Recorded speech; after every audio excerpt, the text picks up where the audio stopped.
Sally's on there, the record will show all selectmen are present. She did him? Sally is here, yeah. Okay, so all selectmen are present.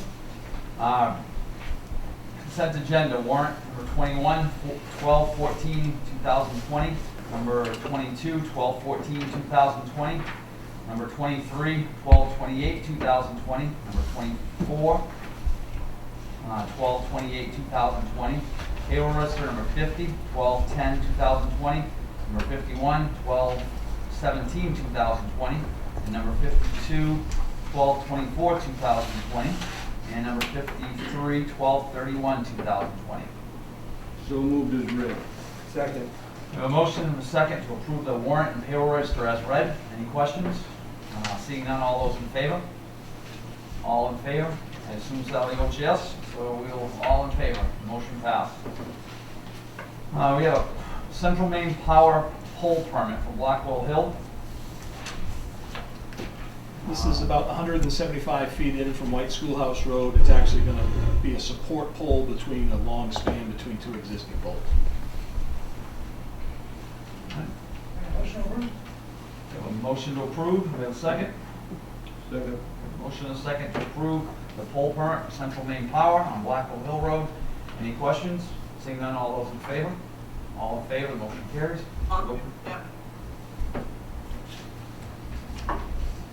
We have a Beano game of chance license for VFW Harville Bishop Post 7865. And that's for the year, Yeah. 2021. Make a motion to accept. Second. We have a motion and a second to accept the game of chance license for Harville Bishop Post VFW number 7865. Any questions? Seeing none, all those in favor? All in favor, including Sally, so we approve. All right, acceptance of the meeting minutes from November 23rd, 2020. That should read December 14th, 2020. My mistake. December 14th, I think. It's running right here. I know.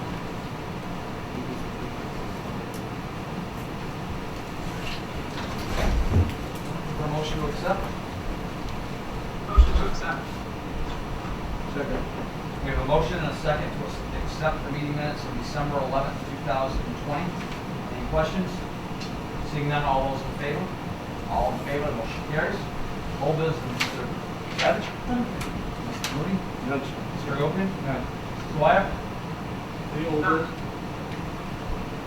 Okay. Item of communications, town manager? Couple things in your packet just to pass along to you. One, the town did receive a $1 million federal grant to assist with redevelopment down at GoLab's site. These are part of a regional forest economy partnership program. Madison was one of 5 recipients out of 20 applicants, and these funds are earmarked to get heat into the building. And hopefully that will be something that we can expend in the next year. To date, that's a little over $2 million worth of grants that the town has received for this project down at the former paper mill. Also in your packets, you saw a letter that I sent out to Beeline Cable asking for an amendment to our franchise agreement that allow the town to pass through up to 5% of subscription fees to Channel 11. And I just wanted to note that foreclosure notices for non-payment of 2018 taxes have gone out. The foreclosure date was February 16th, 2021. Kathy sent out 44 letters this year. By comparison, this time last year we sent out 60 letters. So we're down about 15, which is good. And that's all I have. Okay. New business, number 1, public hearing to take input on the town paying for commercial haul or tipping fees at Waste Management. At this time, I will open the public hearing. And we will, our intent today is to take comment, give them a chance to speak, we'll take comment. Anybody has anything that they want to bring up on this, we will discuss this again in February. And probably vote in the first meeting in February if we, alright, if that's okay with the board. Everybody okay with that? So today is just public input, I'll give people a chance to watch the tape on TV and they can make comments, and we will vote on the meeting in February. If that's where we're gonna go. So, Mr. Sure. Chair, if I just might kind of set the table for us here, I know that we have representatives from commercial haulers here. We also have representatives from the town budget committee. I believe Jim Dunning is a representative of a commercial hauler. He's joining us by Zoom, as are a couple of other folks. I included in your packets tonight, and I believe everybody that's here has a packet, the spreadsheet that runs across the top like this that has the list of the commercial haulers that are licensed to do business in town. I sent that out to the commercial haulers that are on this list, and I just want to go through this briefly to make sure everybody's on the same page, and then I'd like to hear the public comment. Obviously, the first column is the list of haulers. There are 6 that are licensed to do business in Madison. There used to be Casella's Pine Tree or Pine State and CMD. They're all one now. Casella's has bought them. The second column is information that we received directly from Waste Management, Jeff McGowan in Norridgewock, and that is 12 months worth of the tonnage that went through the front gate that was charged to the town of Madison. And so that's associated with each of the individual haulers. The $72 that's the town of Madison's current tipping fee that we pay. $71.96, so $72. So if you multiply that by each of the haulers, their respective share of the costs is in the next column. The next one over is clients, and I did ask each of the haulers, and I got information, and I believe that I've got it as accurately as they were able to give it to me, with the exception of Somerset. I was based on old numbers, Chris. I don't know if 300 clients is close to what you have in Madison. That was probably between 4 and 450. Okay. All right. So that, and then here's the math I did. If you take each hauler's portion of the tonnage that was charged to the town divided by the number of clients, there's the additional costs. So I think we've all assumed the reason we're here is we're talking about a shift of costs rather than all the taxpayers in Madison absorbing the cost of the tipping fees.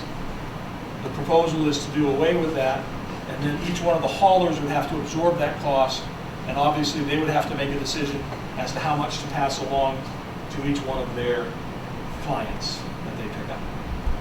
So after setting the table there, I'll stop talking and just, I want to hear back, especially from the haulers, to see what the impact would be in their estimation to the people, the residents in Madison. So we all know, I mean, this is not a new subject. I mean, we've talked about this, I think, 3 or 4 times in the years I've been a selectman, and probably more in the other, some more people with more history than me here. So this isn't a new subject. We've brought it up before, and the last time, I believe, was the time we stopped with the tipping fee for the demo. I believe that's what happened at that point, at that time. And we just went with staying with paying for the tipping fee for the front gate and the back. I mean, I feel that the front gate has to be open, and the back gate has to be open. I think it needs to be open for people. People like to go to the dump. Sometimes, some people, it's a ritual on Saturday. So I mean, this is a new subject, so we'll hash it over again, and then take a vote in February. All right, anybody, any comments? This is Jim Dunning. I'd like to speak. Oh, sorry. Yep, go ahead. So I'm the assistant general manager for Casella in the northern Maine market area, and I've been doing this for about 15 years now. And I can just tell you, my perspective of what I've seen through the years is that there are very few communities like yours that still pay the commercial tipping fee for businesses as it's coming out of the tax bills. The one that comes to mind that made a huge shift was actually the city of Rockland, and I think that was, it might have been 10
pays their residential fees, they just didn't pay their commercial fees, correct? So, right, I guess, Actually, the residential fees, I believe they pay by the bag over there. I don't want to misspeak, but I think they do have a pay-as-you-throw style program where the residents pay by the bag that they bring in. But I could be wrong on that, so don't hold me to that. Yes, ma'am.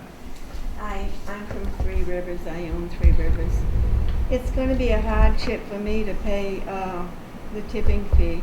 I already pay for 2 other towns that we go into, and I'll have to raise the monthly fee for my customers by probably $5 a month. It's going to be hard, in these times. And we don't mix rubbish. We go out with empty trucks on Wednesdays and Thursday morning. We don't pick up any demo. We just do the municipal solid waste. Then I think, for having 327 clients, our rubbish bill isn't too much for, Madison. We're very honorable, really. Do you do any commercial buildings, No, not really. mostly household? Yeah, mostly household, yeah. It's going to be hard on the customer. A lot of them won't like it, and they'll probably drop us.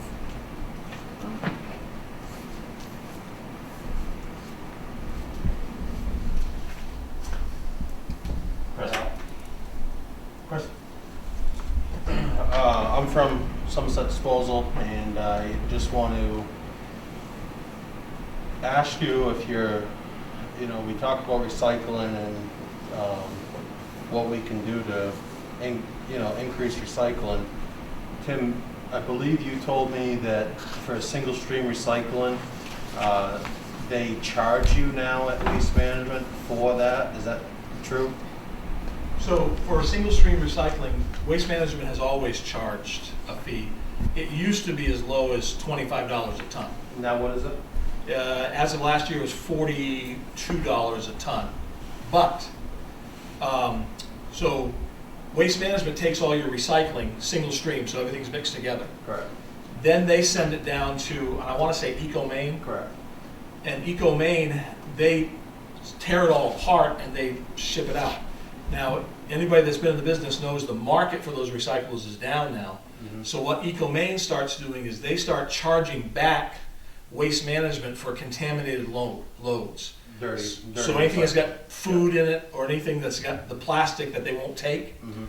So right now, we pay, the town of Madison over the last 6 months pays about $400 to $500 a month of those chargebacks. So when Waste Management gets a chargeback for a contaminated recycling load, they charge us back. What do they do with corrugated cardboard? The cardboard they keep, and we used to get a $40 a ton credit for Yeah. cardboard, but the market for cardboard is such that right now it's zero. Okay. So if anybody, like you pick up cardboard and paper, and when you bring that across the scales, it shows up as tonnage of 0.75, 0.6 tons, but there's zero charge to the town of Madison for any cardboard loads. If I could just touch on that a little bit, we could go to Skowhegan and enforce the zero sort, meaning you sort each individual, number ones, twos, plastics, your glass, your tin cans, and your mixed paper, and then your corrugated cardboard. And we could do that easily by just going to Skowhegan instead of Waste Management, and you're not going to get charged that fee. I talked to Cindy Kirk down there last week, and their recycling facility, they said that they would take that, more than willing to take it for nothing. They won't give us any money, but they will take it for nothing. So for whatever that's worth, if that would help the town offset that. I think there's another issue where you see the Somerset Recycling. I don't see any other haulers, right, on the cardboard. I see their bins. I see at Family Dollar, Subway, Big Apple, Irving's, the 2 nursing homes in town. I see their bins for cardboard, but I don't see any documentation that they do, that they're recycling separately it tells me that's just going into the waste stream. Is that accurate? That is not accurate. I can speak to that. Those are our customers, and we in fact do recycle that cardboard, and there is value to it. So the markets are starting to turn back right now, and cardboard's up a bit this month, going up a little bit. We handle our own cardboard. We recycle it ourselves. We have our own single-stream recycling facility in Lewiston. So we're heavily involved in the recycling industry. But I can assure you, with the value of cardboard and the principles of our organization, inhibits recycling. If we have a cardboard container or a zero-sort recycling container, it is in fact being recycled. And I can also agree with what was referenced with Maine. Our single-stream recycling right now, which we call zero-sort recycling, has a tip fee associated with it that's upwards of $150 per ton right now. So recycling is a costly investment when it comes to single-stream recycling. But cardboard still has some value to it as an exclusive commodity, and it's a lot higher volume than the other materials that we find in the single stream, and it's something that we still provide that containerized option for our customers should they decide to go that way.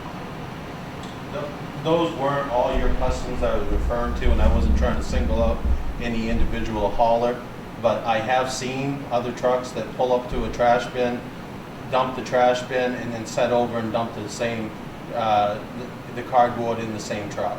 But for whatever it's worth, I would suggest that the town look at possibly asking for those tonnage a month from them, like I turn into you did.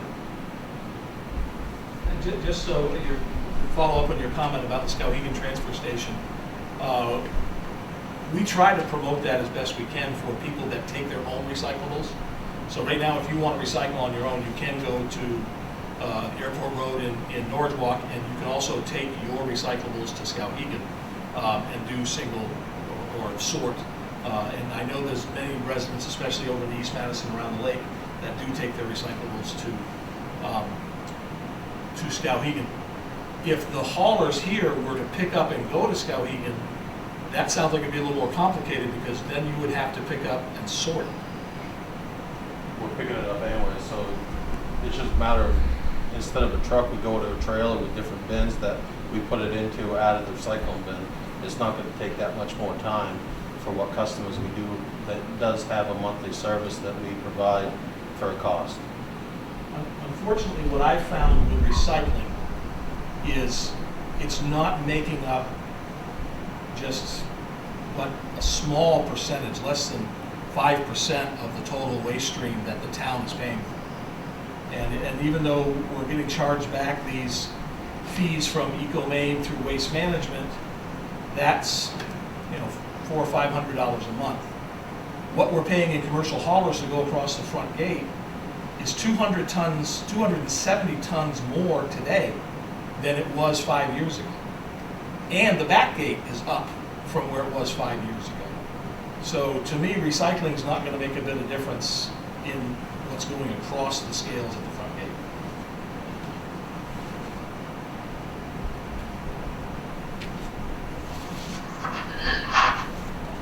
Any other comments? Did you say you're gonna vote on the tipping fee? Does that mean yes or no? Yes. And that's it? You'll either Well, vote. no, we just had gentlemen from Sellers mention about commercial haulers. I mean, on that night, we'll talk about it, Okay. and we'll, I mean, not commercial haulers, but commercial business. So we talked about that. He just talked about that, and that kind of got me thinking about that a little bit. Maybe that's a way to get this started, is to put the commercial businesses, having them pay their tipping fees. So I mean, I'm not saying that's what we'll do, but we can talk about it on that night. Will the townspeople vote on this too? No. They won't? They don't vote, no, they're It'll not. be your decision? Yes, Okay. it'll be the board's decision. It's not a town meeting vote. The Okay. only thing that would be a town meeting is how much money we take to spend for solid waste disposal. I believe last year was $132,000, and that's what the town meeting will vote for, if we are gonna do that. Am I correct? I wanna make sure I'm correct on that. I believe so. I think the tipping fee is part of the selectmen's purview in that regard. We have a lot of other fees that we when we set fees and that kind of stuff, we have a lot of others that we set and they don't go to town meeting. So I will just add a comment that was shared to me by the representative of Waste Management's commercial haulers. I believe his name is Matt. He couldn't be on the call tonight, but he did call me earlier today and express his thoughts and concerns. And obviously, we have two of the big three here tonight in Somerset and Three Rivers, and Gregory's is probably the other large residential and business hauler in Madison. The other three, between Casella's, Waste Management, and Bolsters, have more commercial accounts with fewer numbers of containers that they pick up. So what Matt from Waste Management was telling me is, if the town were to eliminate the tipping fees, they certainly are understanding of that, and they will adjust their fees accordingly. But it also kind of opens the playing field for every one of the haulers to decide whether or not they want to stay with Waste Management. Right now, by contract, everybody that picks up in Madison has to go to Waste Management. But if we were to eliminate the tipping fees for commercial haulers, they would be free to negotiate their own tipping fee with Waste Management. And correct me if I'm wrong, Jim, even with Casella's, they could arrange a tipping fee there. And so that would allow for a little more competition and a little more flexibility in that regard. Chris, would you pay the tipping fee? Would you like to pay the tipping fee? I would like to know, but that sounds Yeah, it's gonna be hard. Broken up there, but I think what you're saying is that we could take it to our facility as well. Yeah, unfortunately, our internet connection is not holding up tonight, so we just keep losing people back and forth. Mr. Moody, I understand that we're paying an awful lot, and it's gone up quite a bit in the last 5 years. And supposedly the cause for this meeting and public hearing is, as far as I was concerned, is what are the options? Bring the people in that are the haulers and tell us what are the best options, because we have to also consider the people that are paying to have their rubbish hauled.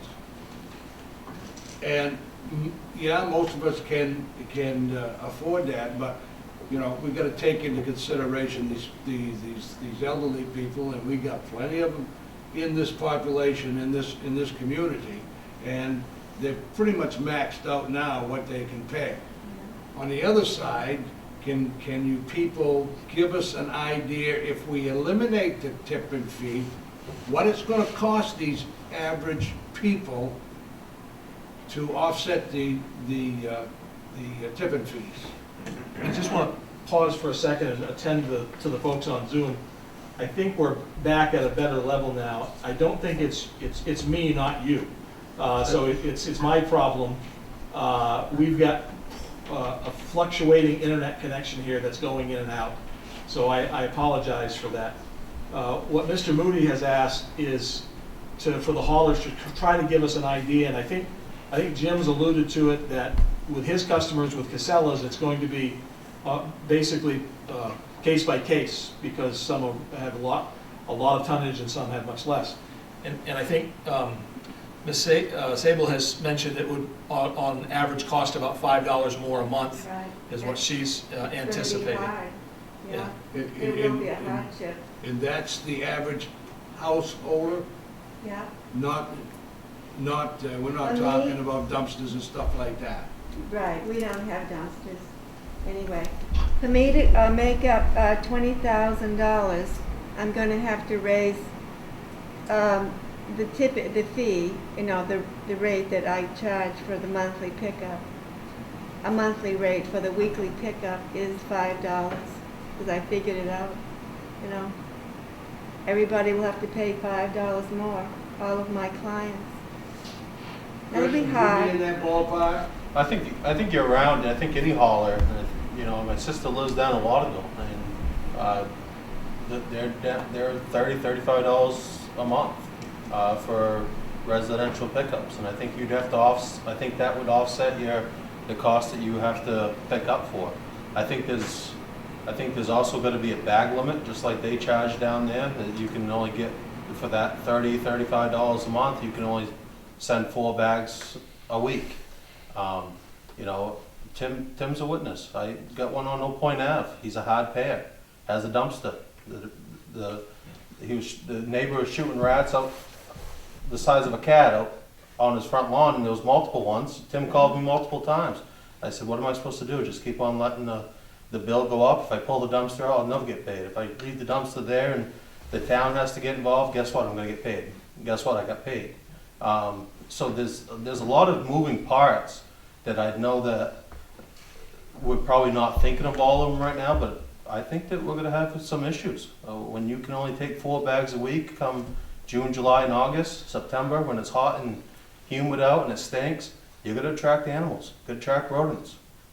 I guess it depends on what you want your town to look like. If you want it to look like a landfill, and they fit in the bags as they can take them, because they only created 2 bags 1 week, and they can fit those 2 bags in that they might have had 6 2 weeks ago, then that's what we're going to have to do. I guess it's up to you guys. There's issues that come along with this. It's just not a clear-cut answer for us to just tell you what the rate is. There's also what's going to happen when somebody can't afford to pick those dumpsters up. I can't afford as a hauler to pay that tipping fee and to go pick up this guy's trash. So the dumpster's going to have to sit there until he pays my bill. So if I could go back to Three Rivers, if you're talking about a $5 increase, what's your typical monthly rate right now? The new customers pay 20, Okay. So but the old, 19. I've gone up $1. So you would be talking about moving from 20 to 25. Right, correct. It'll be hard.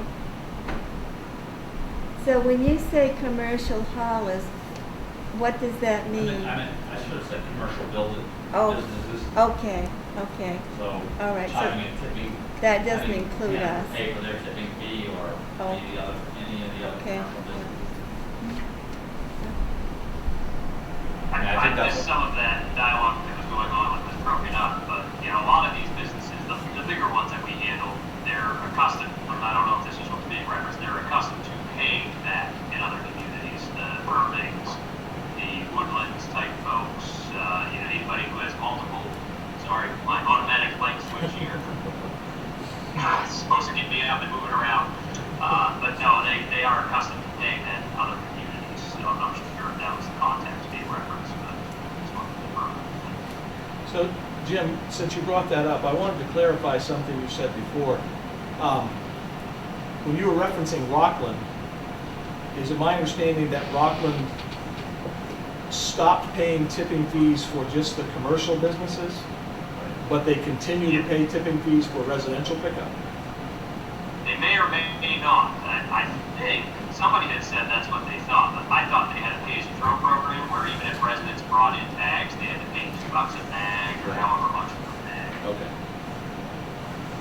And Rockland, do they have municipal pickup? No, they do not have municipal curbside. I guess I'll ask the haulers. In a town like Madison, I mean, since 2017, we're up over 240 ton. I mean, how does that happen? I mean, I don't know if we have more people. I mean, we're making more waste. I mean, how does that go up that much? This year I have noticed I don't know, we have noticed more trash. I don't know if it's because nobody's traveling and going anywhere, but we have noticed more Amazon stuff than we've ever seen before. And in people's trash, it has gone up, that aspect of it. I did do a little quick search online that I saw 100 and something houses for sale back 5 years ago. And when I looked Friday, I think there was 26 on the market in Madison. So I don't know if that makes a difference. I don't know. It seems like it's high, but I don't know what the causing factor is. That was a bit broken up, so you can hear me. Can you hear me okay? Yeah. So we've experienced something similar, however, it's a bit more of a shift in the waste stream. So our overall tons are relatively flat. But what we noticed during the height of COVID is that it was a transitional shift from commercial sources generating less to the household sources generating more. So we didn't necessarily see a spike because there was less being generated from one and more shift to occur in the homeowner via what was referenced Amazon purchasing, any type of online purchasing efforts, less dining out and so forth.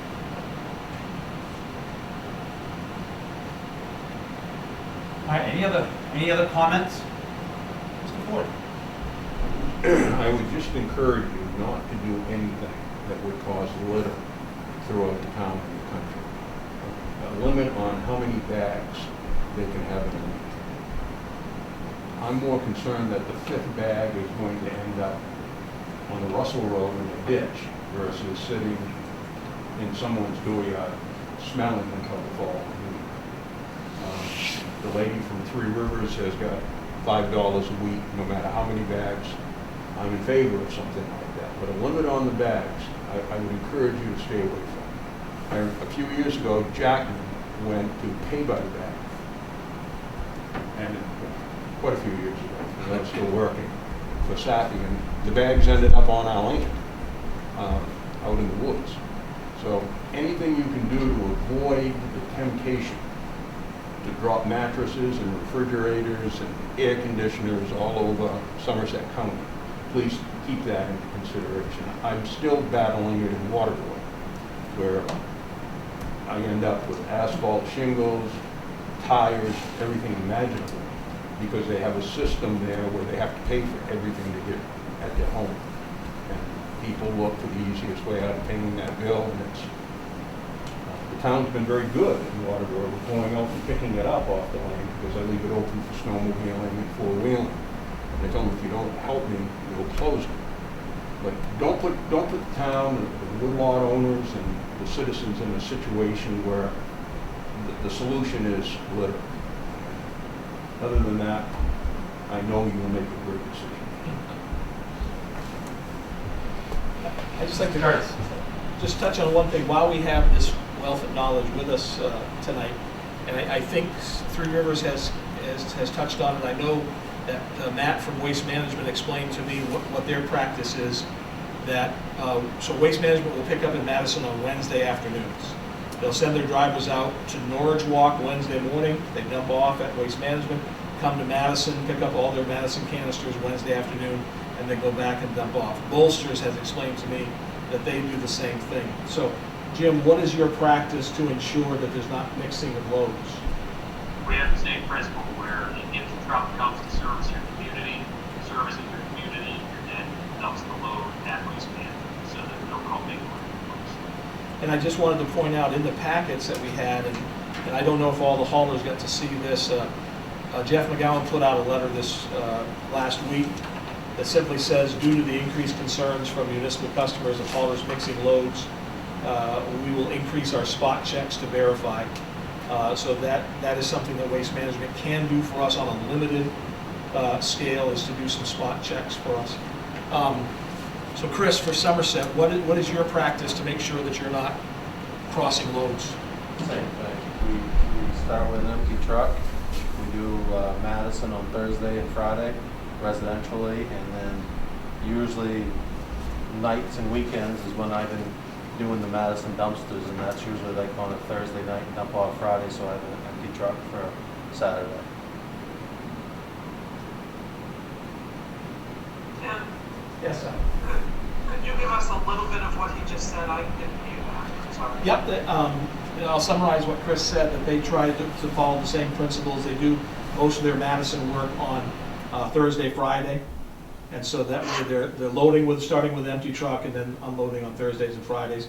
And then Chris will start with an empty truck on the weekends to do some of the commercial pickup. Gotcha. Thank you. And the only other question that I would bring up is demo. And Three Rivers, you don't deal with any construction demo. No, we don't. How do you deal with construction demo, Jim?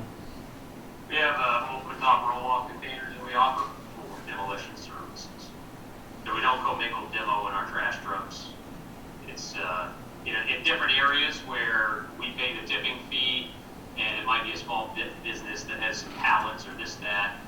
That stuff may end up in the dumpster, especially a front load style dumpster that gets dumped overhead, but definitely not any type of real demo work when somebody's gutting a bathroom or, a little bit of insulation, a couple pieces of sheetrock. Some of that stuff always creeps into the waste stream, but any type of demo projects, we offer open top roll-off containers for. And so if you have a customer in Madison that you've got to roll off for demo, where does that demo go when it leaves that? That would come back to our transfer station in Waterville. Okay. And that would end up, it could also be dumped at the Waste Management's facility as well. So it would either come back to our transfer station in Waterville or right directly at Waste Management, depending on where we're using that container next in the course of rotating it in. If we had to go back, we were going to, let's say, empty it, redeliver it to somebody local to our transfer station, that would make sense. But if we need to get it empty to redeliver to somebody in Norwalk, it would make sense to take it to Waste Management. So it's a bit of a shell game logistically. So if you took a demo container from Madison to Waste Management, we don't pay that tipping fee, that's on you? Nope, it lost for us, so we have a tipping fee that we pay now. Okay, and you've negotiated that rate with Waste Management? Correct. Okay. So Chris, if you've got a demo container, where does it go? Now it's gonna be going down Waste Management. Where has it been going? We were separating, as I told you when we had our meeting, that we were just taking the wood and burning it in the boiler. But I've checked with DEP, they prefer not to do that, so for now on, it'll be going down to Waste Management. And if you didn't hear that on Zoom, I'll summarize his answer was, for a part of this year, they've been separating their demo loads and doing some burning, but he's confirmed with DEP that they're not allowed to do that, so he's going to be taking his demo loads to Waste Management. All right, any other comments? The only thing, Al, that I'd throw out there, if you guys are interested in doing anything with a drop-off site, to bring sorted recyclables out to, for the community members, I'd be interested in setting up a site out to the yard for them to put their plastic, tin, glass, cardboard, and mixed paper in. I would oversee it and bring it down to Skowhegan instead of Waste Management, if that's something that you guys would want to consider. No charge to you, it'd be a service that I would provide to the town to try to promote recycling, because I know, as Tim says, there's no money in it, but it don't cost anything to do something for free if you get charged now. So I would try to encourage my customers to do that. I think if you do away with the residential pickup for commercial haulers, I think that you need to offer some sort of recycling program to help them get down to that bag limit, so the commercial haulers can afford to pay their own tipping fee. Waterville, Winslow, they all have a recycling program where they can reduce their waste stream so they don't have to pay so much per bag, and I think down there it's per bag that they pay. Thank you. All right, any other comments? I had one comment, just because I was not hearing some of the dialogue earlier, but I've heard a few references to a bag limit, and I'm not sure where that originated. Because we wouldn't have to each hauler to establish how they wanted to model their program. So Right. any bag would be determined by the hauler if they wanted to do it that way. Thank you for clarifying that, Jim, because I was thinking about that when Mr. Fortin was speaking about it. The town, as far as I'm concerned, is not heading towards creating a pay per bag or pay as you throw program like other municipalities have tried. So if there's any bag limit, it would be on the hauler to determine that and offer that to their clients, maybe a lower monthly rate if you only threw away 2 bags or something to that effect. Does that make sense? Yeah. Okay. I Right, think so- there's options. the commercial hall is responsible for the tipping fee, they would have to figure out what's the best that suits their business style. Right. And I think that goes back to an equity scale as well. You know, you don't want to charge the same thing to somebody who's got a business they're running out of their home who's putting out 20 trash bags a week versus a senior citizen who's generating 2 Hannaford bags a week. So, you know, that. I think a lot of this dialogue really comes back to an equity scale of who pays for what based on volume generation and, you know, what's fair to the town and to all the taxpayers. So I'm not always able to give you my full attention on Zoom, but before Mr. Vinziano closes the public hearing, are there any other comments from Zoom? No. Nope, all set. Okay, thank you. Thank you. All right, this time, So you're really serious about not paying the tipping fee for the residential pickups? well, we're gonna, Consider it again? this was to listen to public comment, and we're gonna come back on the, I don't remember the date, the 10th, If we meet, February? the first meeting in February will be February 8th. So it'll be February 8th, we'll come back and talk about that and have a discussion amongst the board. And we're just taking input, and we'll have the TV go up, people can call, they can call the town office and leave their opinion. Yes, sir? I know in the December meeting, you brought up about, especially, she brought it up as well, the older people maybe not being able to pay. Or Grammy, I think you said. Yes. Do you guys have options for that? At this time, I don't have any options for that. I mean, I think that that's gonna be part of the haulers, you know, that's gonna be part of their, once we decide not to pay them. If we did, I mean, I don't even know, I haven't even made up my mind yet, really.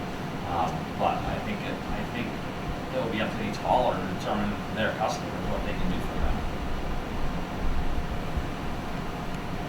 I will just increase the fee across the board. There'll be no, nothing else. We do ask that we limit the bag limits. We do. And I'll call somebody, if they're excessive. I ask that we pick up maybe 6 to 8 33-gallon bags. And they're pretty good about that. When they call as a new customer, that's what I say to them, We go to Starks in New Portland, and I already pay that tipping fee. And as a hauler, I'm charged almost $100 a ton. You're getting a break at 72. And they go up all the time. It's incredible. If there was a cheaper place to take this stuff, it would be nice to know, but, we have to go to Waste Management. And if you can't pay the bill, that's just too bad. No, it's high. I pay over $20,000 already, the tipping fee for the 2 towns. But they're good, I restrict the bags there too. Yeah. We've done this, I can remember 3 times, and we haven't voted to do it, to not pay the tipping fee yet. So, I don't know how it'll go. Any other comments? All right, seeing none, I'll declare the public hearing closed, and I guess February 8th, we'll talk about it again. So I want to just thank the folks that are watching by Zoom. The public hearing portion is closed, but there are a few other agenda items. So if that sounds fascinating to you, you can stay on the phone. Sally, you don't have a choice. All right, Thank you very much. Thank you. heading into number 2, we have department head reports. We have the sheriff's report has been sent to us. The fire department's report's been sent to us. If you have any questions on those, please ask the town manager. Yes. I just want to make a couple of comments on those reports. One, the sheriff's report doesn't include the specifics, but in regards to a point that Mr. Savage made at our last meeting, 2 new deputies have been hired to replace the ones that we have lost. So that brings us up to our full complement of 4 deputies. The first hire, Ashley Smith, has started and she's on the job now. The second hire will start by the end of the month. Just want to add that to the report. The other thing is, if you take a look at Don's report, there's really two sections to it for fire. He noted that for the entire year of 2020, they responded to 240 calls. That's about average for the last 3 years. He also put in his report a summary of the costs associated with the rescue vehicle, which is part of AMS service. And so you may have been in a meeting with AMS over the last year talking about the condition of that vehicle and the transmission that was slipping. So the transmission was repaired and the jaws of life were serviced, and that took up about $2,000 out of the $2,700 that was spent for that vehicle. So I just want to make sure you saw those. Thank you. All right, we have Mr. Road Commissioner. Yeah, not a whole lot to report. Not a whole lot of snow going on. Guys been working in the garage, getting the garage painted up, and just taking care of things, getting some insurance stuff taken care of in the garage, some bigger projects that we've been putting off over the years. Our new loader arrived a couple days before Christmas, so we've been trying that out, using that a little bit, the time there is. Other than that, that's it. Okay, thank you. Any questions for the Road Commissioner? All right, number 3, second quarter budget review. So in your packet, you should have a revenue sheet. It's about a half a sheet long there. This is through the end of December. And I will say this is pretty encouraging news. When you see that top yellow line that says revenue budget of $979,000, and year to date we're about 63% of that. The lion's share of that money comes from vehicle registration excise tax. And we are trending higher than the last 2 years right now on vehicle registration excise tax. So the fears about people not buying vehicles and the economy slowing down in that regard, we're not seeing that yet. So that's an encouragement to me. Maine revenue sharing, Maine has been able to meet their commitment of what they committed to pay for revenue sharing, so that's coming in a little bit ahead of schedule. We've received our full Betty reimbursement, and we've received 75% of our homestead reimbursement, and that's about normal. They make one payment at the beginning of the fiscal year for 75%, then they make the last 25% at the end of the year. Tax collection, we're really right on schedule. And the last 2 lines in that chart are the unpaid taxes. As I mentioned earlier, the foreclosure notices have gone out on those 2018s, and already we're down from 49 accounts to 44 accounts. And the unpaid 2019s are down to about 126,000. Just for perspective, the amount of uncollected tax is at its lowest point now in the 5 years that I've been here. And as much as I'd like to take credit for it, I believe it has a lot to do with the economy as far as the real estate economy. People's houses are selling, and like Chris mentioned in the meeting, there's not as many homes vacant and foreclosed on at this point. So last year we had outstanding about $260,000 of unpaid taxes, and you compare that to 172 this year, we're in very good shape in that regard. So the revenue portion is really encouraging, because that was the fear, if the members of the advisory board remember, that was the fear about how much we can budget and how much we can put out there. Are the revenues going to come in? So right now, to date, revenues are better than expected. All right, sounds good. Any questions for the town manager? So if you turn the page to the expense side, we're running pretty much at 51%. Under the first article that talks about general government, obviously the big spend there was the room you're sitting in now, and the parking lot is all the renovations that had to be done here for the election. We're done spending 99% of that. The only thing that we're working on in this building right now is a handicap accessible bathroom, and we received an $800 grant to go toward that. For law enforcement services, we're running a little high, but that's because we've received 7 payments so far. and we should have only received 6, but we've made 7 payments instead of 6. So we're on track everywhere else. Public utilities is running about 50%, but we are going to run over at waste management. When it says waste disposal, that $116,000 year to date, that only includes 5 payments. There's 2 more payments that are going to be added on to the warrant that you signed tonight. So we're running right now 65% of what we budgeted for waste management. We're going to blow that. We're going to be way over. And we're probably going to have to tap into the warrant article that allows you to move money from general fund to cover that, because it's going to be substantial this year. I think we're going to hit probably 265, 270, and all of that is from the front gate. But I'll get off my soapbox there. Public Works, as the road commissioner reported, there hasn't been a whole lot of diesel burnt and not a whole lot of overtime paid, so they're running in good shape. Recreation, we did spend a lot of money this fall of the money that we set aside for repairs and maintenance to the ball field, but overall we're at 33%. On the second page, you see where we are in cemeteries, community services. General assistance is running a little high, but that's not uncommon. Library is about 44%. And then the property here, we're running lower at the Old Point School, and I can't stress enough the difference when on our utilities, when the food cupboard moved out.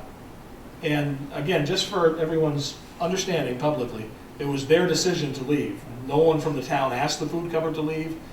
They found what they believed was a better option, so they left. But our electric bills have gone down by half. Last December, we paid about a $350 power bill just for this building. And this past December, we paid $150. When you've got 15 full-size freezers and refrigerators running all the time, and people are in here, plus our heating costs are a little bit lower now for that building. So I say that to you, that our costs associated with this building are down, but when the food cupboard made their request for funding this year, they asked for $1,000 more. I think that's a good trade-off at this point too.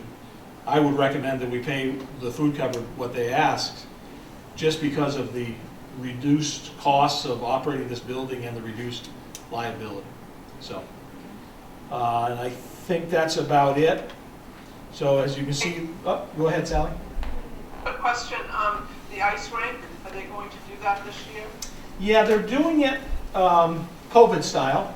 So Right. there's no access to get skates in the little warming hut. There's nobody using that little building. But they are watering. I went by today, and it's tough because to really get a good freeze, you got to be out there around 11 o'clock at night. Well, and it's been so warm too, I know. Right. Yeah. So they're trying right now. Okay. So. Thank you. Yep. And then of course the capital projects. Jeff in his report mentioned that their loader is there, but the final payment hasn't gone yet. That's why you don't see any money expended in highway equipment purchase, but that will be forthcoming. All right, any questions on expenses or revenues? All right, seeing none, we'll go on to number 4, discuss proposed updates to personnel policy, earned paid leave. Okay, so this is a new state law that passed last year. And Tammy Carrier has been very patient with me because she's had to explain this about 6 times. It takes a while for me to digest what they're talking about. So the state law that goes into effect, and I don't know if you've discussed this down in Oakland a little bit, but the state law that went into effect says now everybody that employs more than 10 people has to offer up to 40 hours of accrued or earned paid leave. And the long and short of it is, for all of our full-time and part-time people, we already do this. We already cover it, so there's no additional leave that we have to provide to our full and part-time staff. But we have several categories of employees that don't earn this paid leave. And now by state law, they will. And so that includes animal control officer, the code enforcement officer. It includes firefighters to some degree, and it includes recreation workers to some degree. And it is, unfortunately, as most state laws are, it is a complicated thing to kind of figure out. But Tammy has done it, and she basically calculated our liability. And so for all the people that we would have to start accruing hours for, it will cost us, if they were to use these hours, a little bit less than $1,000 a year. That's assuming they use the time off. So in your packets on the last page, there's a proposed language to go into our personnel policy that explains the state law, explains how employees are entitled to accrue it. They'd accrue essentially 1 hour for every 40 hours worked. How they use it, the notice, and in this proposed policy, we would state that whatever accrued value they have when that employee leaves the town, there's no cash value, so there's no payout of these 40 hours. Now that's different from what's established already in our regular personnel policy. And then there's an exception that's written into the law that this does not apply to any employee covered by a collective bargaining agreement during this period of January 1st, 2021 and so forth and further. So I bring this to you tonight knowing that it took me 3 weeks to figure it out, and I'm sure that I don't completely understand it all. But the long and short of it is, it's state law, and we should have it laid out in our personnel policy. So I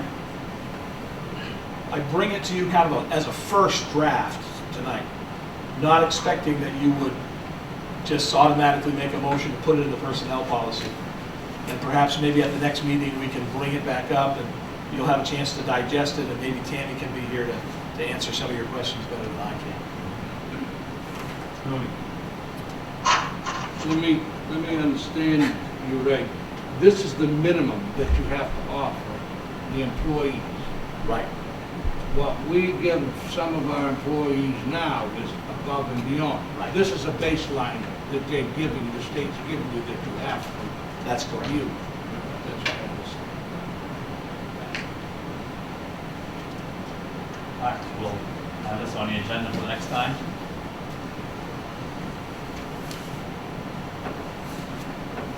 Any other questions on this? Sally, do you have any questions about that? No, All right, Selectmen's concern. Mr. Savage? Mr. Rogan? No. Mr. Moody? None, sir. Mrs. Dwyer? thank you. All right, citizens' concerns? Mr. Curtis? The only thing that I just wanted to bring up before the close of the meeting is just to let you know that I'm anticipating becoming a grandfather at the first part of March, and that baby is due to be delivered in Oklahoma. And so, as much as I'd love to travel, I can't keep Mrs. Curtis from going to see her grandbaby. So, I plan on traveling the first couple of weeks of March. So, I proposed some changes to our board schedule, that we meet as scheduled on February 8th and 22nd, but then not meet again until March 15th and March 29th. That should allow me time to travel, quarantine, get back, and I may, depending on when I get back and testing and so forth, I may join the 15th meeting remotely. But that's what I propose at this point, to give me the allowance to travel, if that's okay with you. And if it's not okay with you, I'll give you my wife's number and you can explain that. Okay by me. Congratulations. Well, thank you.